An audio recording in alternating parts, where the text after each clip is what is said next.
so we'll say a lot. That was a lot. Very intrigued. Okay, so we want to welcome the people here at the Nest, which is at Unit City. I'm not sure if you're audience members or bank robbers because you're all wearing masks, but welcome you as well as the folks who are joining us through video. And what we're going to talk about today is fundraising, what investors look for. So really quickly, Andre is the founder of a really cool startup called Juki. Do you want to introduce yourself? Hi everyone, I'm Andrei Dakhovsky, founder and CEO of Juki, which is a trading platform to buy and sell interesting music. So if you have a really cool song that you like, you can buy interests in this song and then trade them, which is really cool.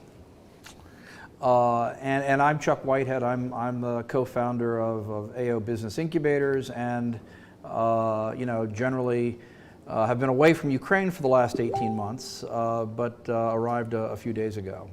And we wanted to take this opportunity to talk a little bit more about the fundraising process, particularly when we're dealing with fundraising outside Ukraine. Now, Andre will not say this, but I will say it. Andre has raised a lot of money.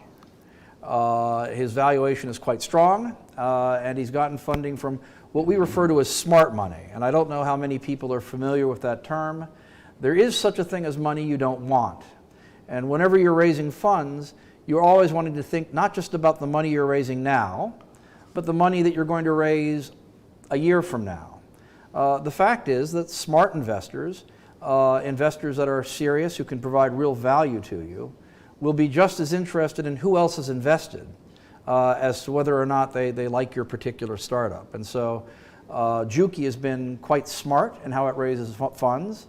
All of its early stage investors were smart money, and over time it built up so that now you've got some very large investors who are smart money. And it's certainly a way to think about fundraising. In other words, sometimes it's better to say no to money. It sounds very strange to say this, but there's some types of money that you don't necessarily want, not because it isn't money, but because it may raise issues for you in the future when you're trying to raise additional funding. Do you want to talk a little bit about this? Sure. First of all, I'm so much excited to sit next to Chuck. Couldn't have imagined this 2 years ago when we just started at EO Incubator. He's a true legendary person I learned from and still learning. And it was very useful, very helpful, especially... Do I have to pay for that, by the way? Do I have to pay you for that? Sorry. When I was asked what specifically I was looking for in EO Incubator, I thought it over, and of course a lot of things, a lot of useful things. And as for me, I was very much interested in investor relations. So how you find investors, how you have to pitch, the art of pitching. It was focus of our education at EO Incubator. It lasted just for 4 months, so it's not a regular university course when you learn different subjects for years. It was quite intensive course, so you can learn just few things, but these few things are very important. And one of the things is how you have to pitch and what priorities are when you are talking to investor. So I have to say that even before we graduated from EO Incubator, we joined EO Incubator as a second cohort in October 2019, before pandemic, and we've been privileged, as we realized now, to have traditional offline education. And In 1 month after that, I was flying to Canada and pitched in front of 2 Canadian funds.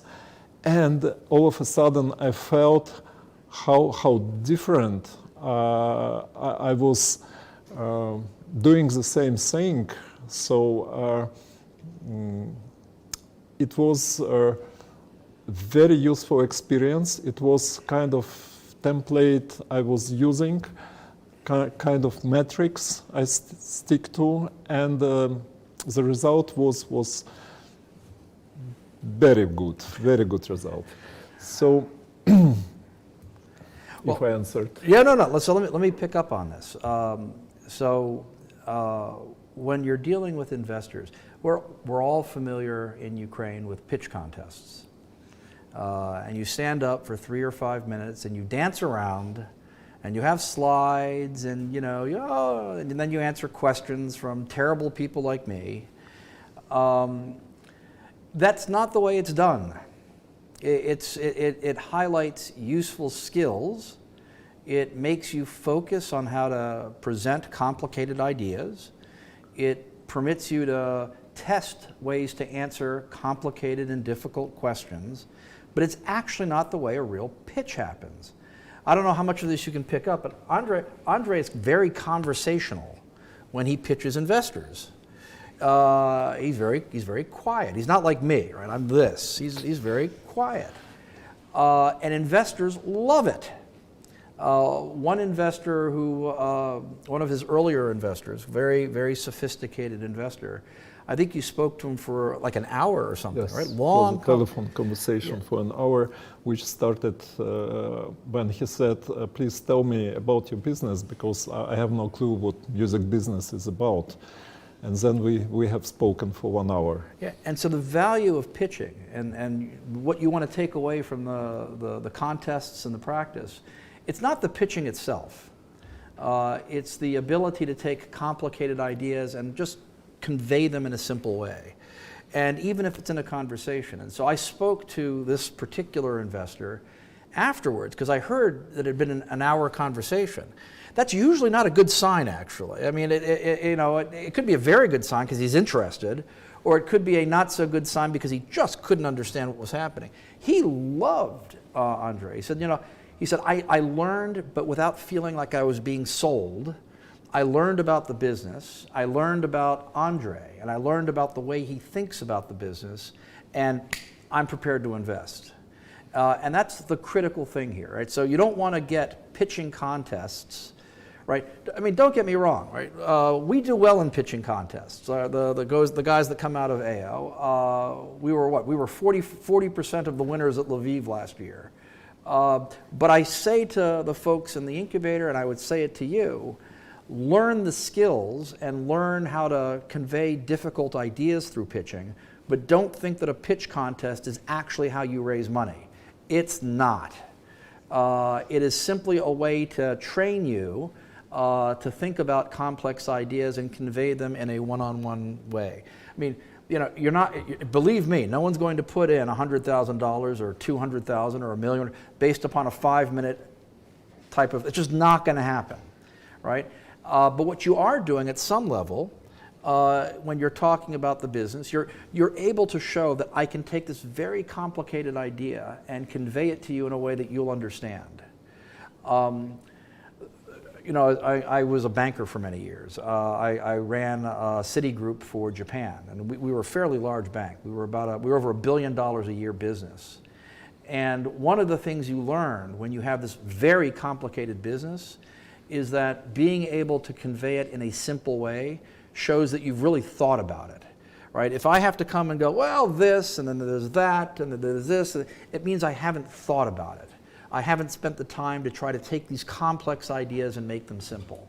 And ultimately, that's what pitch practice is intended to do. So that when you have this very calm, informal conversation, right, you can take what is actually a very complicated business and describe it in a way that someone who's not familiar can comfortably understand it. So it was, and I was also quite passionate in this conversation because I love this subject, and I appreciate when somebody agrees to listen to me for 1 hour. So I'm trying to explain in simple words, using simple examples, and it's also very important to hear feedback from investor, because you can be very passionate about your startup, but you should feel your investor you're talking to. And we had a lot of pitches, and at least 99 out of 100 were not successful, maybe even more. And it's also very important to have a right attitude to unsuccessful pitchings to critics from investors. Very often this critics was very useful for us, because it's always any startup can be criticized, any person, any genius can be criticized. And critics make you stronger if you have a right attitude to this. So whenever we heard no, we were trying to structurize why, where's the weakness in our presentation. What is more important, where the weakness in our startup, in our business model.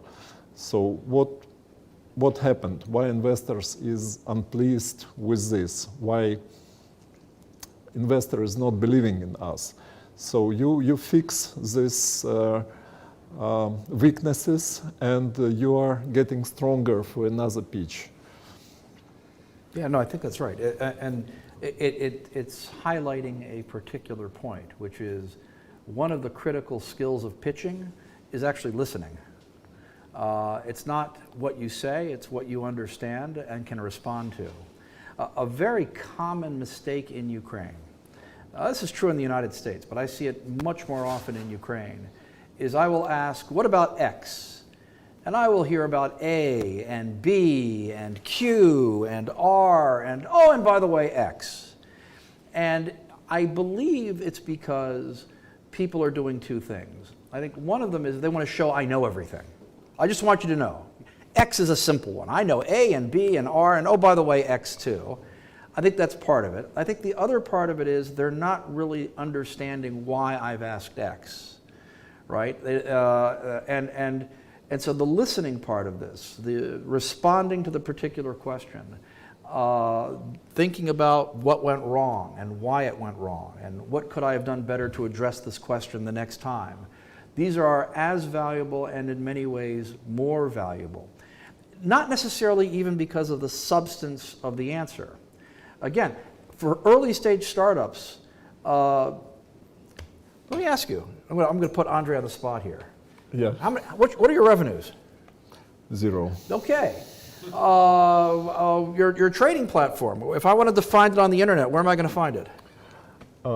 Right, you can find it. The trading platform? But it's not operational. That's not operational. The point here is the investors are putting money in because of the team, right? They understand the concept, they understand the tech, but at the end of the day, it's the team. And even if you have a prototype or an MVP or a platform, even if you have revenues, you're not going to have the revenues that are going to wow me. I'm going to be focused on the team. And one of the things I want to see is, do you understand the business in the same way, at least in the same way that my questions might suggest? I understand the business. How coachable are you?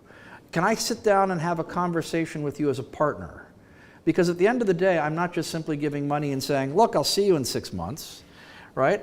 I'm giving money, but I'm going to maybe have KPIs that I want you to meet. I may end up providing advice. I may end up even on the board of directors, which has happened with Juki. One of the very large investors has asked to join the board.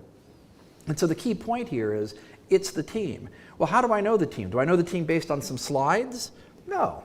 Do I know the team based upon 5 minutes of dancing around on a stage? No. Do I know the team based upon your thoughtfulness in responding to my questions?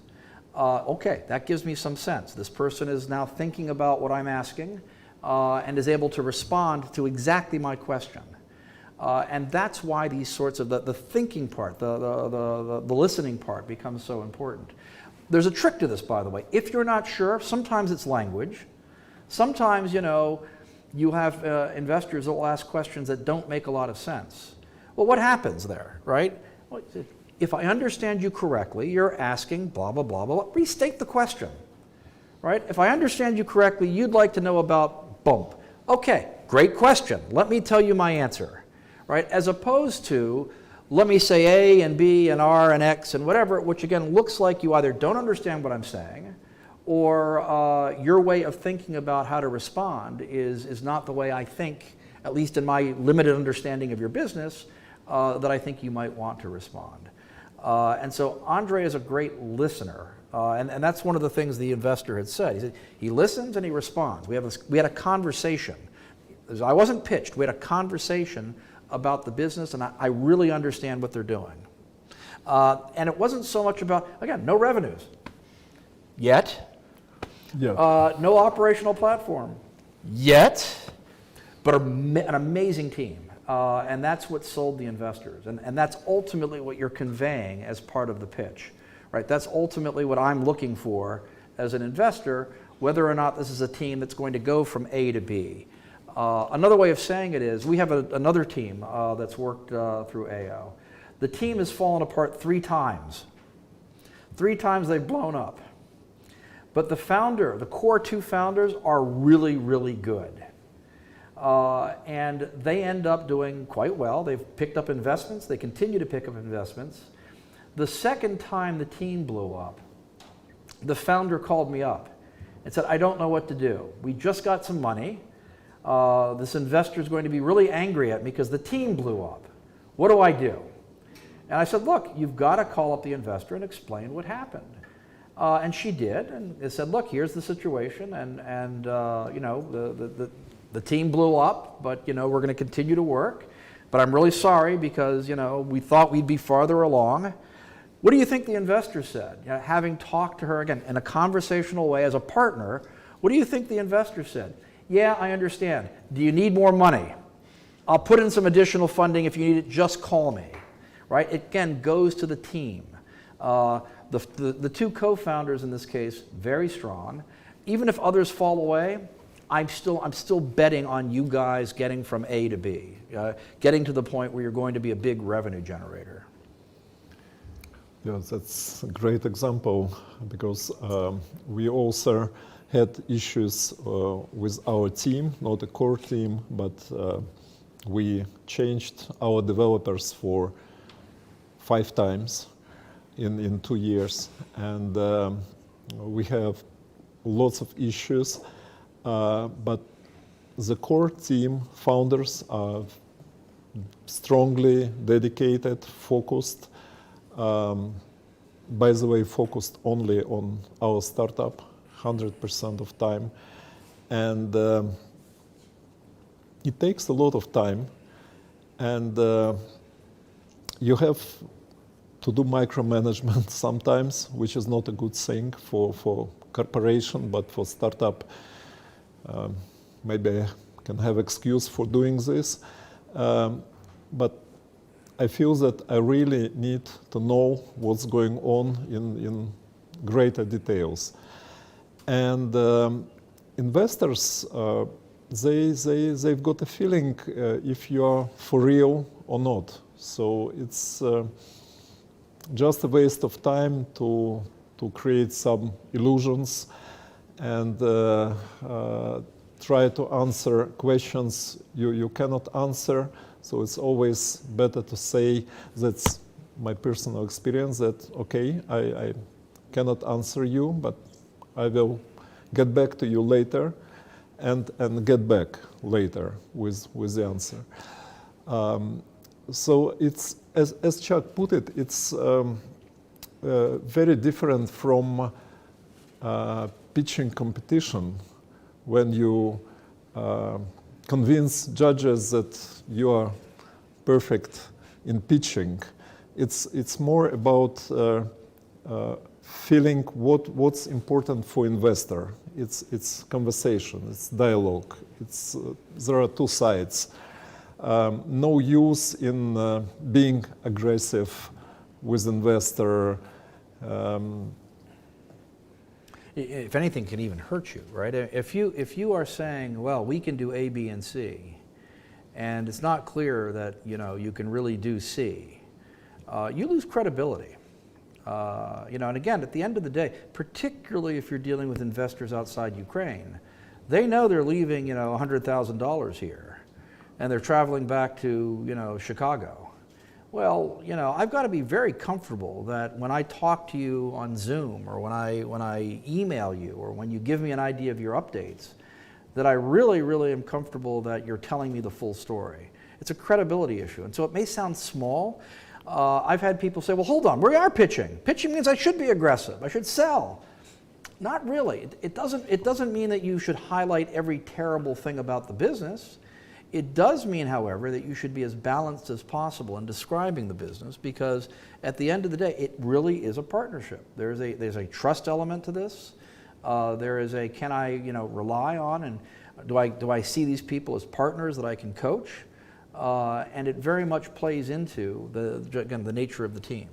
And I know we're sounding a little bit like a broken record. We're hitting the same point in different ways, but I cannot underscore how important this is. I cannot underscore it. It's been critical. The teams that are able to have this conversation and explain what's going on and listen to the issues and fall back and responsibly respond. Gee, I don't know the answer. Let me get back to you. These are the teams that quite comfortably end up raising funds. And investor relation doesn't stop when you get your first investment. It's a partnership. As Chuck put it, you have to report to your investor. It's good to report to your investor about what's going on in team, what your achievements are. Even if you have some difficulties, it's worth speaking about it, about ways to overcome it. So investor always should feel that he or she is a partner, not just someone who once invested and then been forgotten. And it's very healthy for yourself, and it's good for future investors. And best future investors into your startup are already investors whom you've got, who already invested in you, because it's much easier for them to invest next portion if they see that you're developing, that you are transparent. Yeah, absolutely. By the way, how many of you have 3-year financial projections in your decks? 2 years, 3-year financial projections. Okay, right? Do you believe them? You've got 3-year financial projections. Do you believe them? Look, everyone knows. Again, investors aren't, crazy. After 3 months, they're probably outdated. So why do you do it? Well, I do it because the internet says slide number 8 should be 3-year financial projections. I do it because I was at an incubator and they said, well, pitch contest, page number 7 had better have 3-year financial projections. Well, that's not a reason. Why do you do it? What's the rationale behind this? Knowing that after 3 months, this stuff is garbage. Why do you do it? Well, I need to have a structure. I need to stick to some plan. I cannot live just by my emotions, by impulse, and I wake up in the morning and, I decide all of a sudden it will be Investors' Day today. And it doesn't work for me. So it's better for me to have a plan which will be garbage in 3 months than not to have any plan.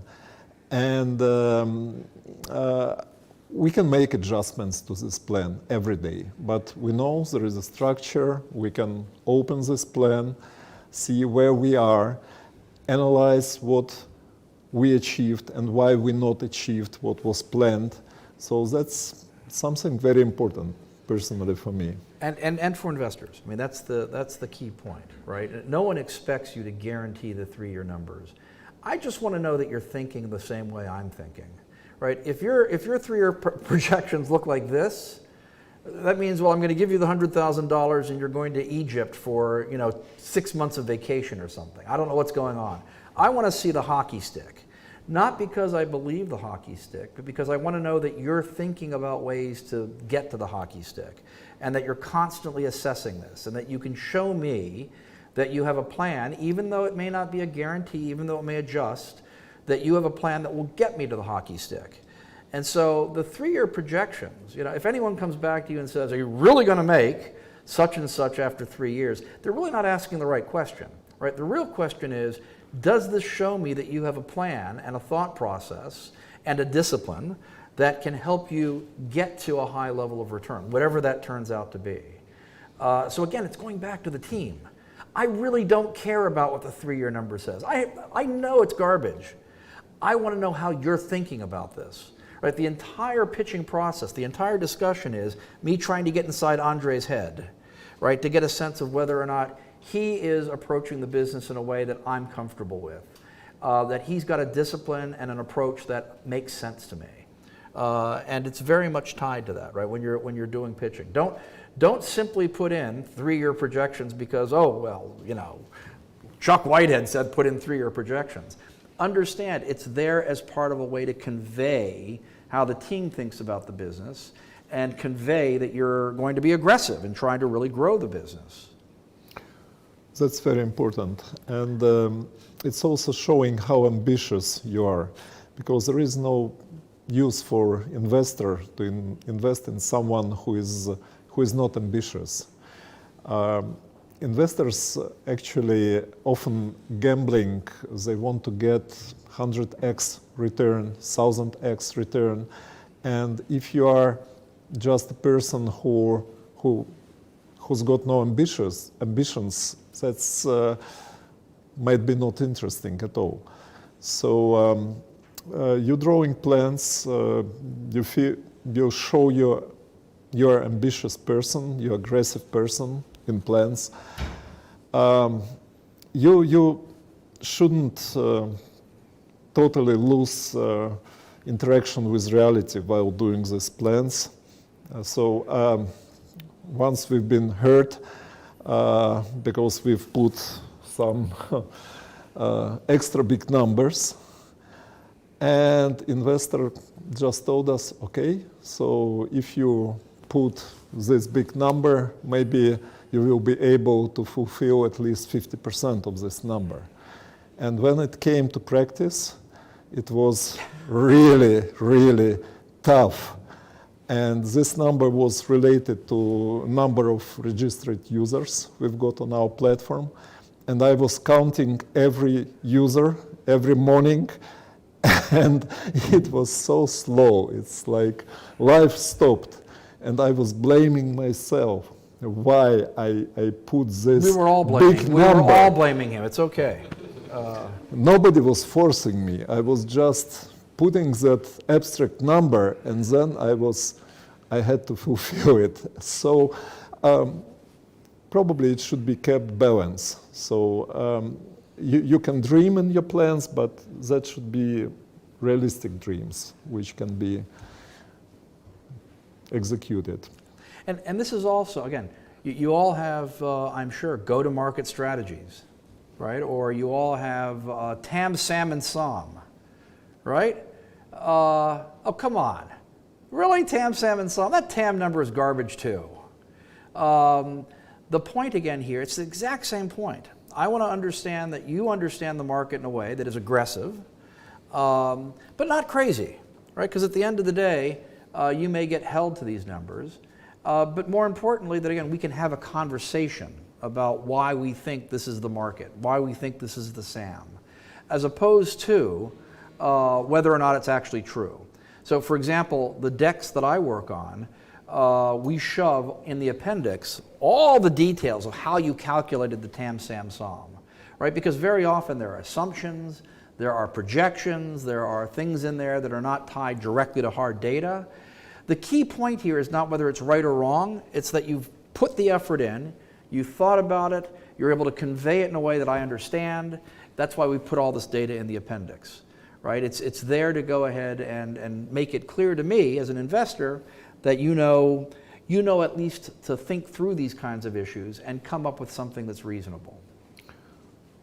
Yeah, that's very important, and you're showing that you made your homework, you calculated it. It's not just imaginary numbers you just thrown in your plan. And I just want to jump into another issue which Sure. seems important. That's from my personal experience, is that in the beginning many startups undervaluate themselves. And let's say they're looking for $10,000 and they might think, for instance, we can give up 10% of our equity for $10,000. And in the beginning, this $10,000 seems to be a big amount of money, and 10% seems to be a very, very small 1/10 fraction of your equity. But that's a very huge mistake which affects future of startup. And in our startup life, we learned to ask for reasonable money, something we really need to achieve the next stage. We learned that we shouldn't take extra money if we don't really need it. And by saying this, I assume that you have to make a calculation what you need your money for. And it's also important to show investor that you already planned how you will be spending money. If you get this money, if you're lucky enough to get this money, you already know what the plan is, how to spend it. And the result of spending this money should be growth and valuation of your company. So in very few words, our formula was, look, we've been valued as much based on investments and how much equity we gave up. Now we valued this much. During this period of time, we did this, this, and this. If you give us this money, we'll achieve this stage and will be valued twice as much as now. And from investors' side, and it's also good for startup, if investor give you portion by portion when you achieve your KPIs, which you declared. Whatever good person you are, if somebody gives you a huge amount of money with no obligations, with no KPIs,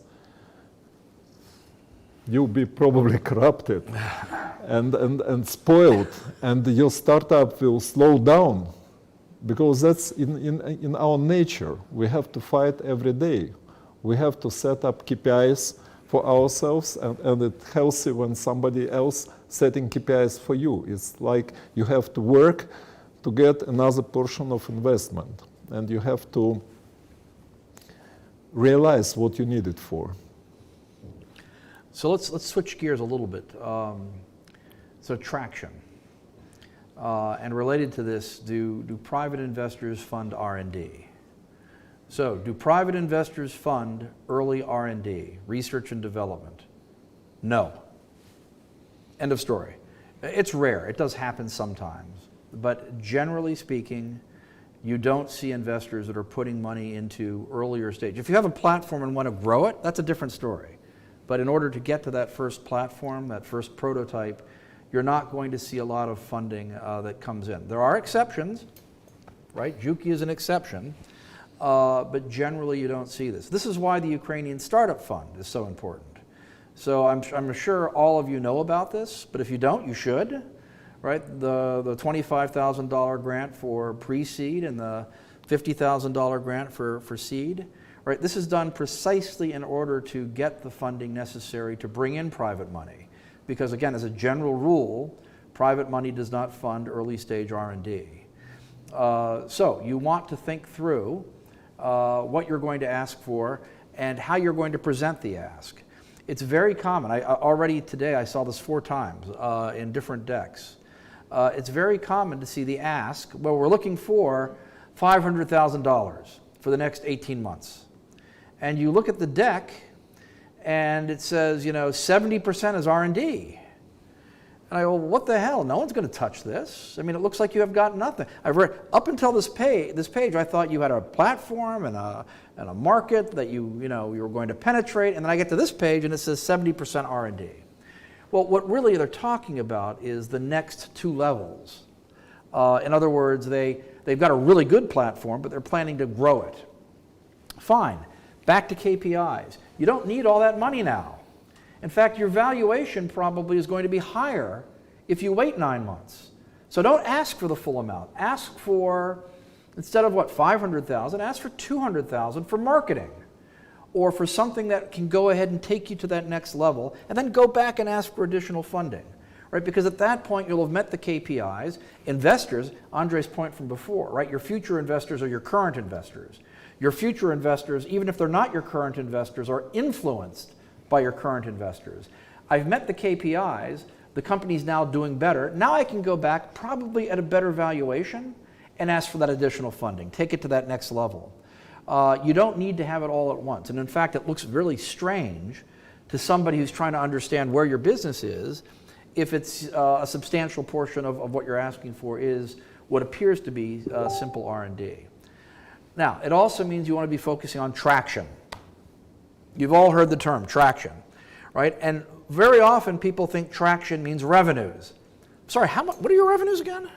0. Okay, just making sure, right? That's not the case. Traction is not revenues. I mean, revenues are traction, but they're not the only way to evidence traction. Registered users, right? Juki's got an amazing set of registered users. Artists who are working on the Juki platform. How many countries are you in now? We've got users from 176 countries. Yeah. And how many countries are there? 193 okay, in so, UN yeah. list. Okay, so United 17 Nations to go, right? Official list. Yeah. So the point here is that you can show traction in other ways, and you want to be creative in thinking about how to do this. How many of you know Nuka, the startup Nuka? Oh, really? Wow. So Nuka was a startup done by a bunch of 16 and 17-year-olds. They're now very old. They're 19. It's the pencil. Yeah, it's the pencil. And so what Nuka was this stylus that interacted chemically with treated paper. And you could write underwater. It was the never-ending pencil is what it was. And you could write underwater, and you could write upside down, and you never had to buy another pen or paper. And it's a bunch of 16 and 17-year-olds. Now, do you think they have a lot of money to go out and market? No. Do you think they have the money for production even? No, this is a hardware product, right? They've got to actually make the thing. And yet they ended up getting funding. They ended up getting actually a lot of awards, traveled around the world presenting their product. How did they demonstrate traction? They wanted to Facebook. And they set up a Facebook page and they said, tell us whether you like this product. Give us your feedback. Give us your likes, right? And they pushed it out this way. And they even started getting pre-orders. Ultimately, they ended up going on Kickstarter. But they started getting pre-orders. And so no revenues, but a lot of interest. And what it's showing the investor, again, I'm not looking for revenues. I just want to know whether the market is really there. I want to know that you're telling me the market is there. You're telling me there's demand. I just want to know that that's really the case. And if you can do it with registered users, if you can do it with artists, if you can do it with Facebook pages, good, right? Obviously, revenues are better, right, if you can do it. But if you can't get to revenues because you don't have the money for funding, the funding for marketing, you don't have the money for production, find some other way to demonstrate that there's a real credible interest. Not just you telling me blah, blah, blah, that there's an interest, but there's a real credible interest. People are engaged and want to go ahead and work with you, right? That's traction. It is critical, even at an early stage, to demonstrate something more than simply, oh, I think there's a market out there. I talked to Babushka. Babushka said, yeah, there's a market. That's not what I'm looking for. I want to know that there really is, from people that you're likely to sell to, interest in what you're doing. Yeah, just understand what are these points of valuation of your startup. Why are you asking for this valuation? Because every investor will ask you why you think the value of your startup is $100,000 or 1 million or $100 million of dollars, and you have to prove it. Firstly, you have to understand it for yourself. What makes the value of your startup? Is it the number of registered users? Is it media coverage?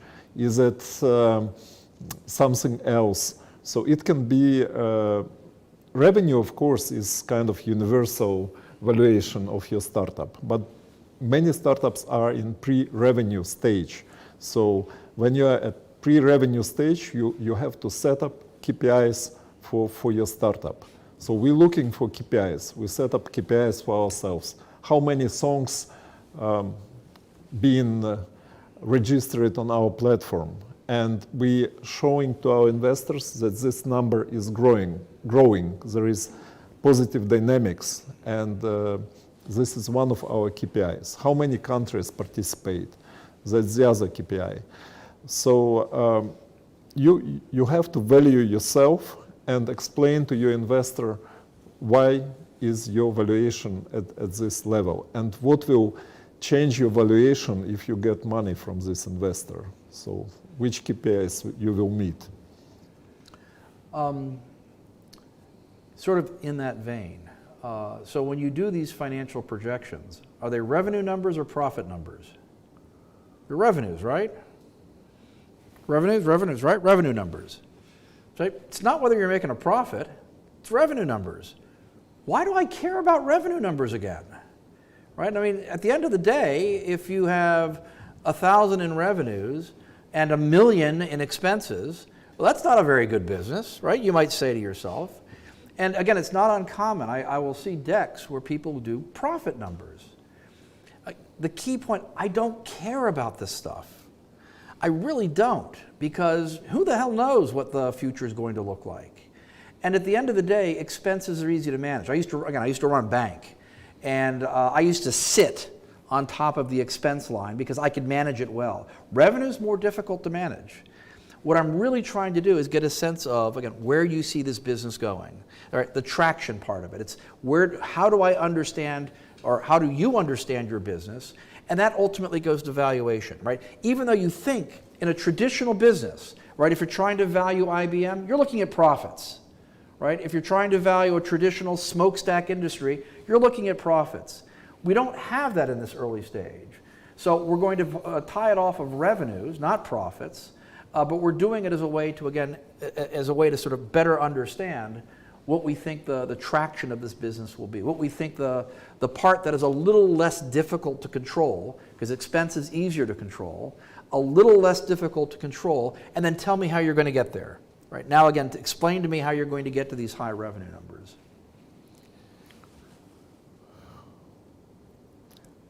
Well, the answer is yes, right? By the way, do we want to do questions? I'm asking my boss in the back. Yes, we do. Boss says we want to answer questions. Should we ask questions? Do questions now? It's really up to you for your account. yeah, I would love to. Questions? Any questions at all? Other than where do I get my hair done? Yes. So when you meet an investor and you talk to him and listen to him and provide answers, Or her. or her, right? How do you distinguish the smart money from not that smart money? So you have not only provide information but get the information, right? So how do you really make a difference? So it has to do partly with.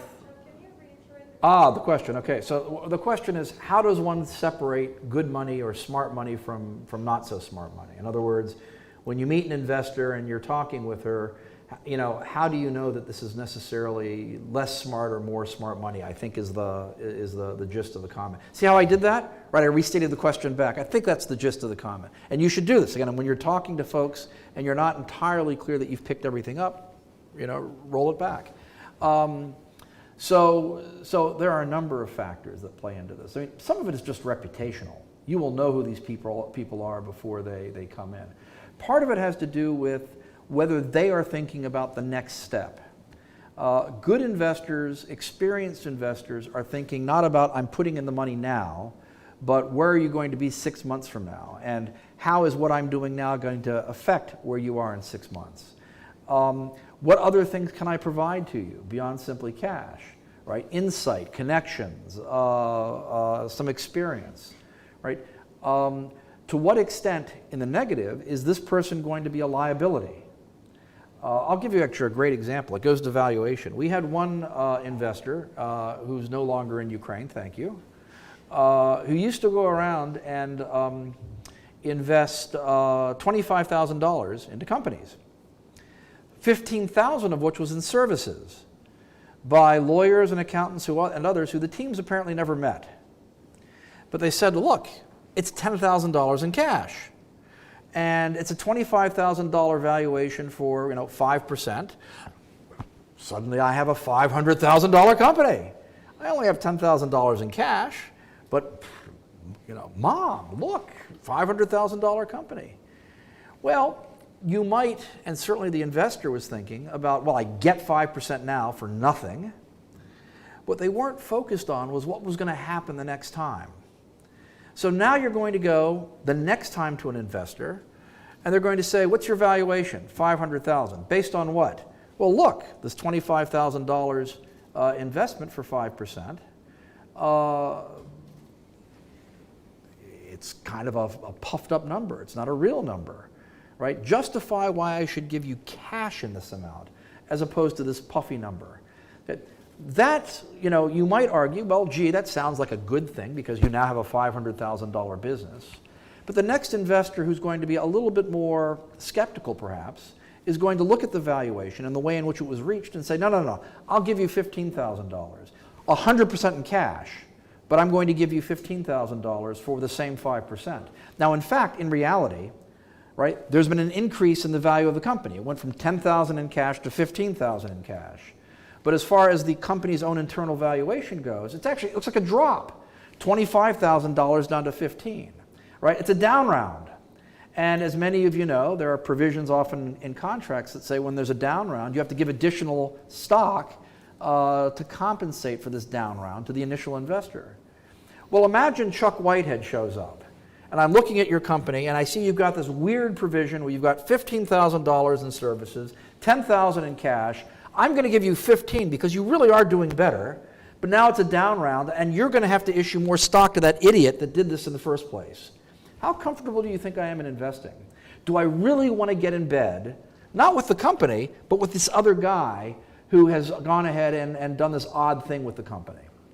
So that's the negative, right? This is somebody who, in the short run, is thinking, I'm going to get 5% for only $10,000, but hey, we'll go ahead and goose up the number artificially, without focusing on the fact that 6 months from now, if anyone's awake, they'll realize what's happening and it's going to be bad for the company. So there are a lot of positive things you think about. The partnership, the nature of the relationship, can we work together? Is there something more than simply cash that's being provided? But there are also some negative indicators. Very common one too, and you see this more often in Ukraine. I want to buy 51%. I want to buy 51%. Why? Because, I'm going to give you $100,000. I should take 51%. Now, the rationale for this very often is, well, I should control. But think about what equity really is. So what is equity in an early stage company? Is your equity trading on the stock exchange? No. No. Okay, so it's not something that I can buy and sell on a stock exchange. Can you pledge it as collateral to a bank? No. No, right? So what is equity? Why? What is the value of equity here? Well, in my understanding, equity of startup at early stage, that's level of professionalism and importantly, high level of enthusiasm, which immediately disappears if somebody taking 51% of your company and you've got a feeling that this company doesn't belong to you anymore. So you cannot work the same way as before. And actually that's example from my past when I had some small idea and talked to one guy and asked for $50,000. And he said that laughable, small, irritating amount of money for me. But my rule is whatever money I give, I always taking 51%. And that was the end of conversation because I immediately felt that I will not be interested in this company. If I take this money, it will be like cheating this guy because I would not be working enthusiastically on this. So it's first of all partnership. It's right valuing of your company, of your future success, and smart investors they are not doing such things. Yeah, equity is an incentive device. That's what it is. It's an incentive. It keeps you working. It's the expectation that at some future point it will be worth something, and so it's Saturday afternoon. The weather is it's warm outside. My friends are out having a walk or they're at the park, and I have to work on my startup. Well, if you own 51% and I don't control, the park looks pretty nice, and taking that walk, maybe I should just do that, right? It's easy to own 51%, but it's 51% of a lesser valued business. Venture capital firms, sophisticated ones, smart money, don't want 51%. They actually stay away from it. They want 10 and 20% maybe, right? Maybe. 5 or 10%. And the reason is because they'd rather own 10% of a valued business where you're going to work really hard than 51% of a business where the park looks really nice on Saturday afternoon. And so it's an incentive device. And again, this is another indication, right? Investors are not trying to grab everything. They really are trying to make sure that you participate in the value and that you have a strong incentive to participate in the value because that'll help me as well. And that's another indication of, again, smart versus less smart money. Helpful? Good. What else? Yes? Chuck, you touched a little about this question, but maybe can you describe in more details such a chicken and the egg problem about the funding the startup before MVP release, Sure. Before first clients. So, for example, we are doing something, we need to spend some money on development, on marketing, on first sales, and so on, and all that things need some money. And I know, for example, if I have 2 times more money for now, I can do it maybe 2 times quicker, maybe 1.5 quick, and so on. And if spoken with venture investors, with some other type of investors, they said, okay, first you need to make MVP, Right. you need some traction and so Right. on. And that's a problem that seems don't have a easy solution. Sure. So the question is, how do you? It's the Death Valley problem, right? I've got a great idea, I need funding, but in order to get the funding, I have to have an MVP. And yet, as I said a few moments ago, investors aren't going to put money in for early stage R&D and MVP. It's circular. And so as a result, you end up dying at that stage. And so how do you address this? Well, there are a number of ways to do this. Juki is a great example of this, actually. So Juki basically is able to sell the concept because it is the team at some level, right? This team really knows what they're doing. I won't mention the folks who are working in Juki, but one of Andre's partners was a producer for Madonna and Michael Jackson. Now, how cool is that? Actually, the cooler one is there's another guy that does legal work for Guns N' Roses. But the point here is it's a cool team, and they know what they're doing, and they're thoughtful in how they do this. And to me, that's more important than whether or not you have an MVP. If I get what you're doing, and I think this is the team that can get there, that may cause me to think, okay, I'll invest into this. And that's what's happened in the Juki case. They're able to convey in a way that is convincing that this is a smart idea, that they've got a team that can execute it, that there's a real opportunity here. I need the funding even at this early stage, right? But that's exceptional. More often than not, you have to find other ways to get the funding. And this is where the Ukrainian Startup Fund becomes quite important, because you can get $25,000. The genesis, full disclosure, I'm the deputy head of this fund, so that no one's surprised. But I can tell you the genesis, the original idea behind this, and Pavlo Kartashov, who is the director, will also, you'll hear him speak about this. It was to provide early stage non-equity grant money so that you could do just this, right? That you could create the MVP. So if you look at the regulations for the Ukrainian Startup Fund, pre-seed is no MVP, no revenues, no nothing, maybe just an idea.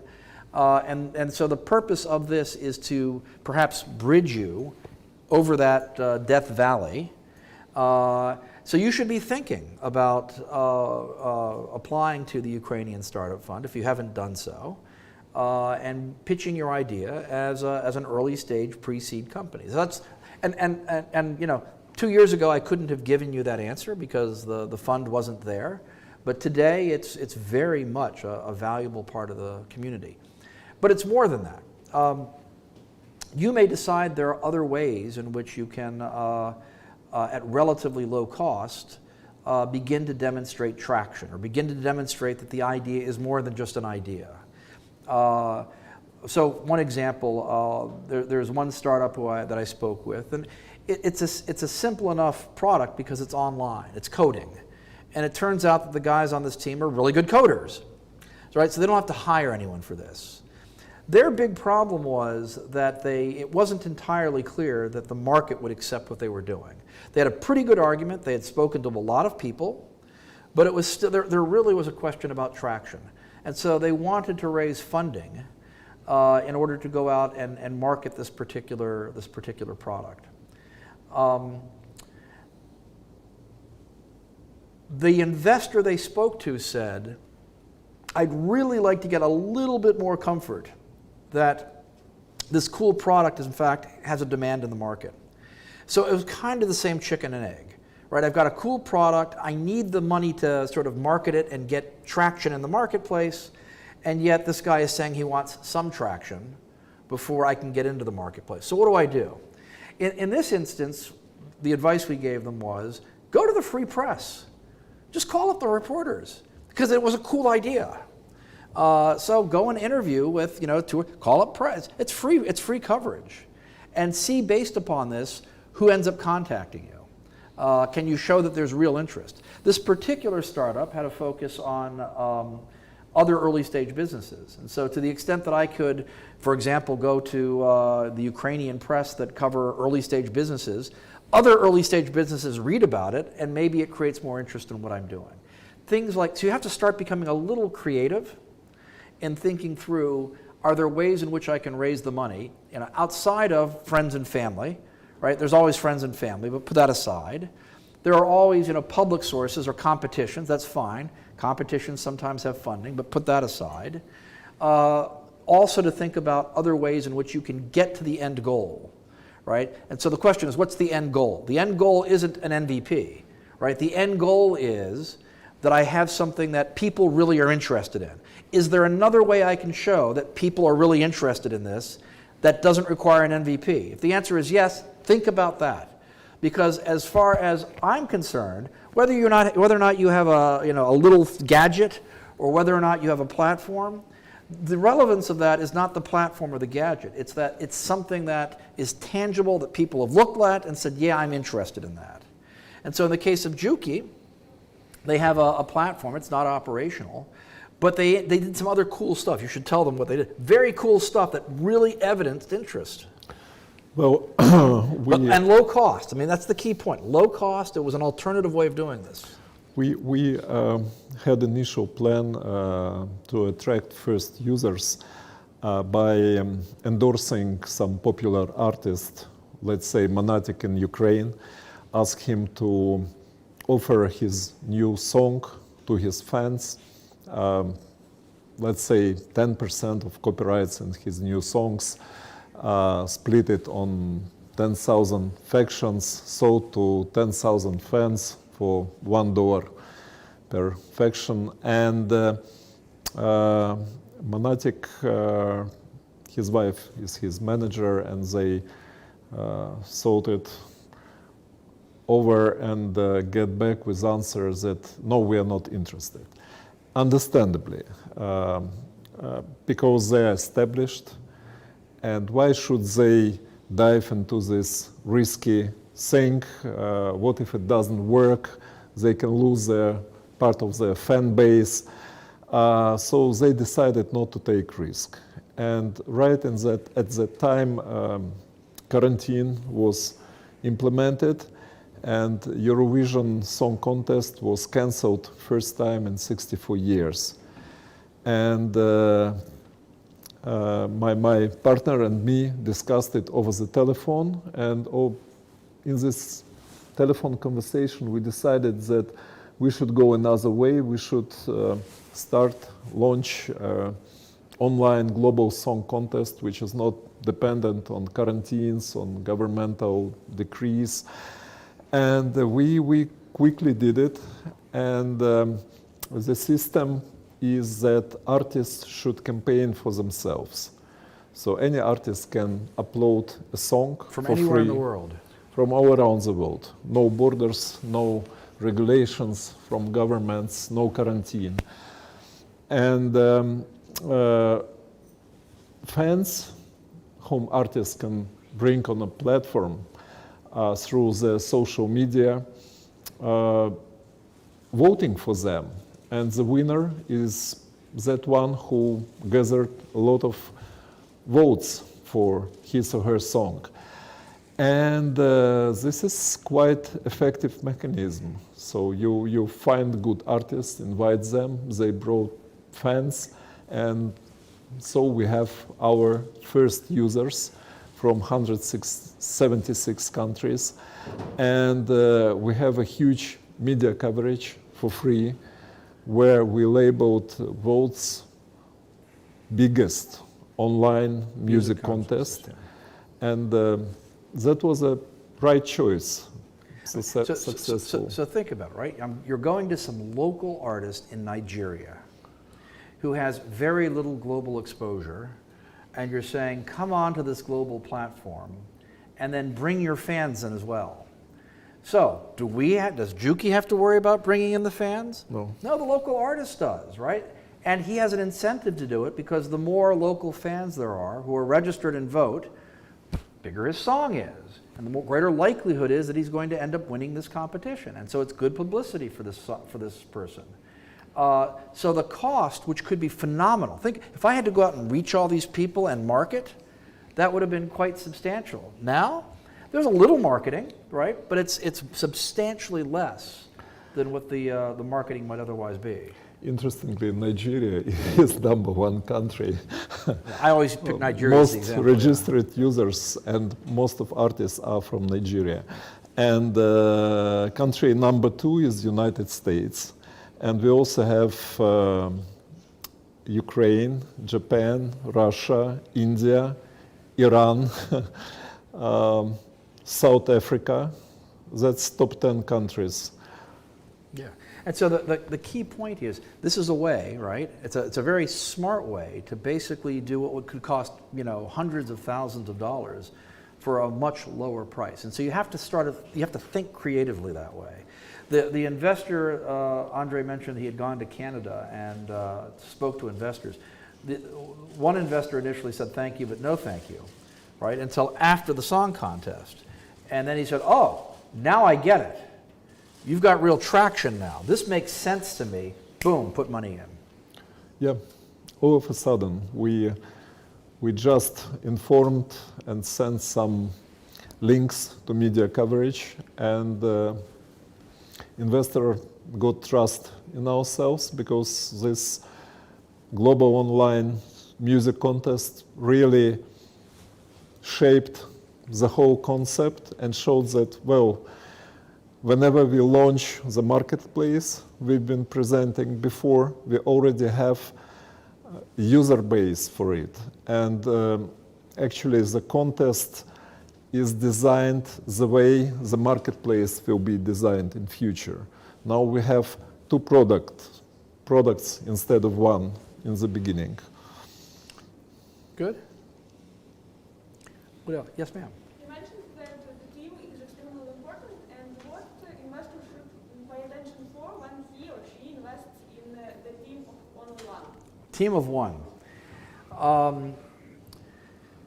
Are you a team of one? Me, no. Okay, so the question is, how does an investor take a look at a team of one? So a team of one isn't necessarily bad. We have a startup actually in our incubator now that is a team of one. And she's very good. She's very tough. The question is, do we have the skill set within that one person and the number of hours in the day for this to be a successful business? So in general, you're looking for three things in a team. You're looking for someone who can deal with customers, deal with market. If it's a hardware product, also deal with production. That's number one. Number two, you're looking for someone that can deal with investors, go out and raise funds and interact with investors. And as Andre said, you're not done, right? After you get the money, you're still talking to investors. And thirdly, the tech person, right? Who's going to be responsible for the science or the technology that underlies the platform or the product that you're doing? So those are the three basic skills that you're looking for. I'm going to ask whether those three skills are in this person. And if they're not, what is she doing in order to fill the difference, to fill the void? So in the case of this one person who I'm thinking of, she's very personable. I think she'll have no problem dealing with investors. She seems to be focused on the market, although she doesn't have as deep a market background, and perhaps there's some value to bringing someone there. But she recognizes she has no tech background, so she's looking for and is thinking about working with a new tech partner. Well, to me, that's pretty valuable. Even if she doesn't have the partner now, the fact that she knows this, she's thought it through, she's in the process of bringing somebody in, tells me she's a good manager. I can invest in her. And so a single investor is not in and of itself a disqualification.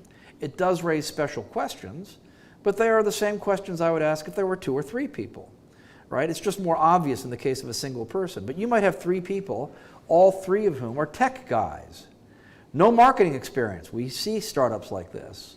Well, that's a problem. And the real question is, do the tech guys understand that they need someone with marketing experience or production experience or fundraising experience? So it's the same type of analysis, just more pronounced, right? More obvious when you're dealing with a single person. Yes, with 3 tech guys in one team, it's likely they will be endlessly improving their product without marketing it. With 3 marketing guys in a team, they will be endlessly disputing which crazy marketing idea is best. So it's good to keep balance. In my case, it would be really boring for me to be on my own. I just love interaction and sharing ideas and hearing critics and also delegating responsibility to somebody else, because that's tough to hold everything on own shoulders. So not my case. I would create a team, but also in creating team, you should keep a balance. One of my former businesses is a nightclub in Kiev, and That's right. I forgot about that. And when we started it, we've been complete rookies, not knowing, but we've been quite self-assured. Well, we are from showbiz. What can happen wrong with the nightclub? And in 6 months, we've been on negative side, minus 1 million, and we decided that something was going wrong. And we restructured our team, actually our personnel. We cut it 3 times.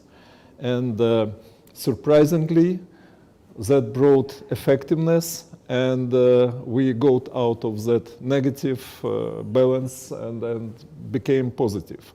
So it was over over team of people who were distracting each other, not clearly motivated, and when they balanced it, everything changed, and the business became profitable in another 6 months.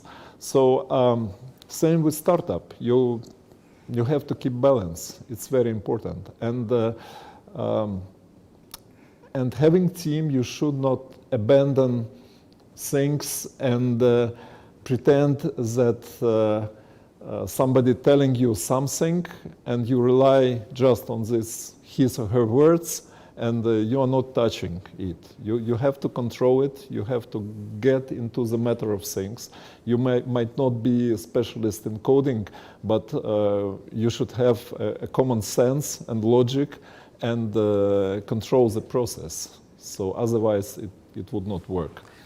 And let me, on this point about balance, let me just mention 3 things that we often see in Ukraine that are unbalanced, that investors will question. Doesn't mean it's impossible, but we'll question. First of all, boyfriend, girlfriend, husband and wife teams. There are enough examples of these teams blowing up, not being as efficient as they should be, because it's very hard to say, hey, that's wrong, right? It's going to be a lot more difficult to do, and you want that healthy discussion. The question we always ask the companies in our incubator, we'll ask the husband or the wife, can you fire that person? And they, oh, yes, I can. Really? Can you really fire that person? And so that's one thing. Now, you see this around the world, but it's become more common, I think, in Ukraine. I see a lot of this. The second, I have another business. My business is business X. Oh, and by the way, I'm doing a startup. And maybe, in fact, there's an unclear line between the two. It's the same coders. Maybe it's the same code. They work in the same office. Oh, but this is the startup. Invest in this, even though it's, this is the other business over here. Again, as an investor, I look at this and I say, well, hold on. What am I actually putting my money in, right?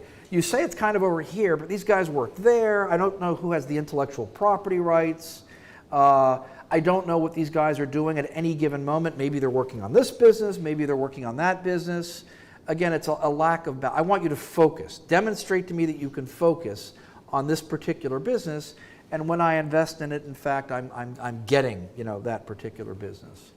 The third sort of related common thing is the mystery investor, the mystery founder. It's somebody who doesn't have 51%. Maybe they have 20 or 30%. And as far as I can tell, they don't really exist. Or if they do exist, they're kind of out there somewhere.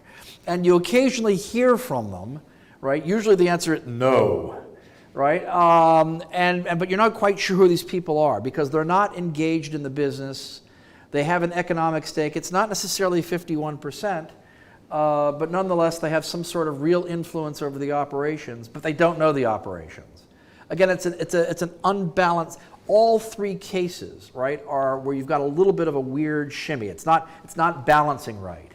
And it's not to say that it's impossible. You just have to know that these are the kinds of things that, investors will take a step back and ask about. Husband, wife, this other business that you're doing, right? Where's the line between the two? How do I know you're really focused on this business? Who owns the IP rights?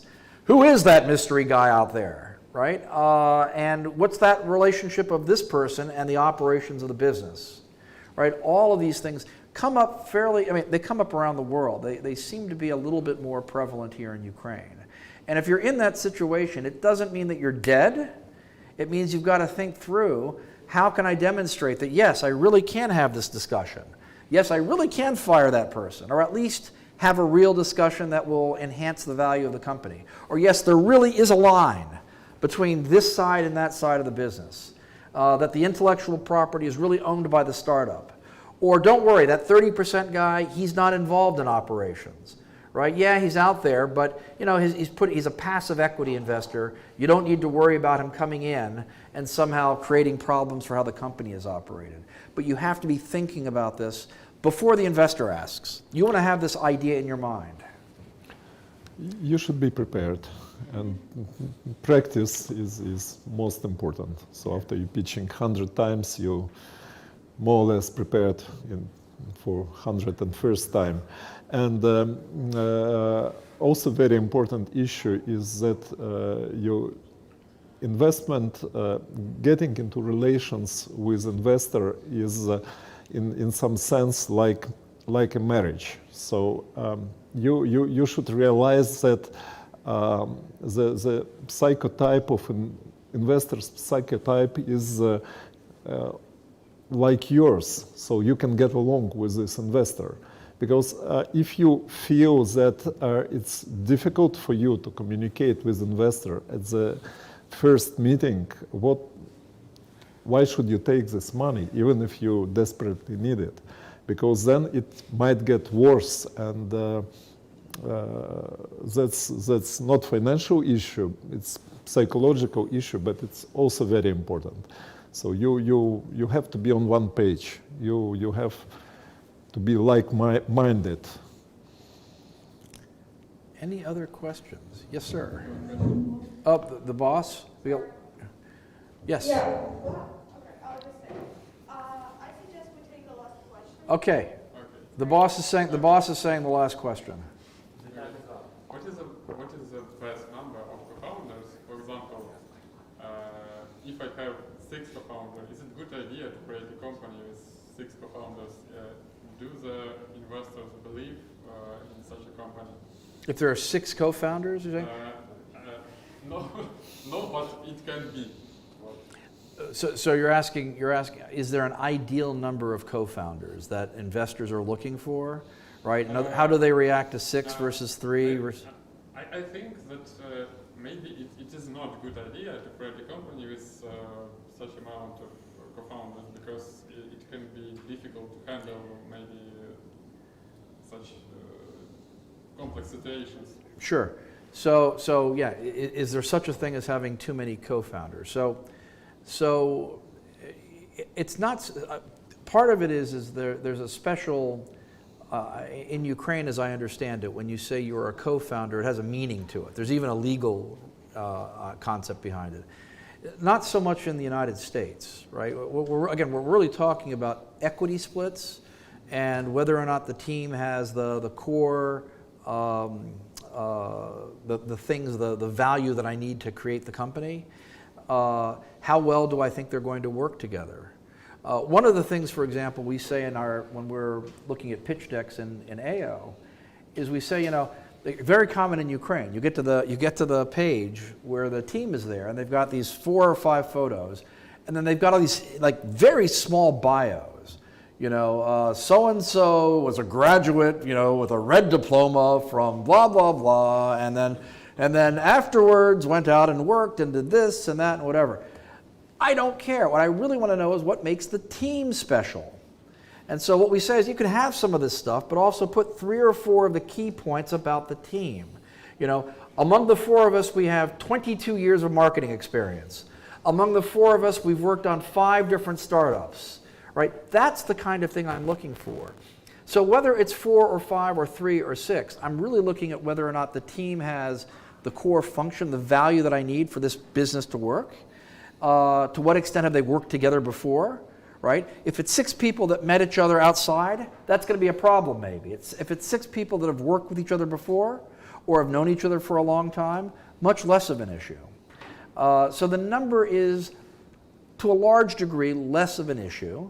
That's not to say that you can't have fights and people yell and scream, but they can do it with 3 or 2 or 10, right? That's not going to be so much the factor. The question is whether I think the team overall has the skill set to get the deal done, and am I comfortable that as a team, they've got things that are going to make this a valuable asset, that they're going to be able to work together to effectively create value for the business.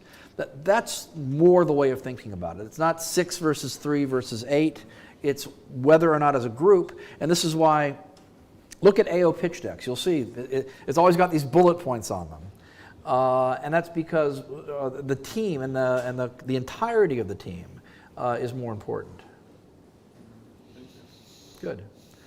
Okay, so thanks to folks here who joined, Thank you. and to the folks who are joining by video, and look forward to talking further, if not in person, certainly by Zoom. Thanks again.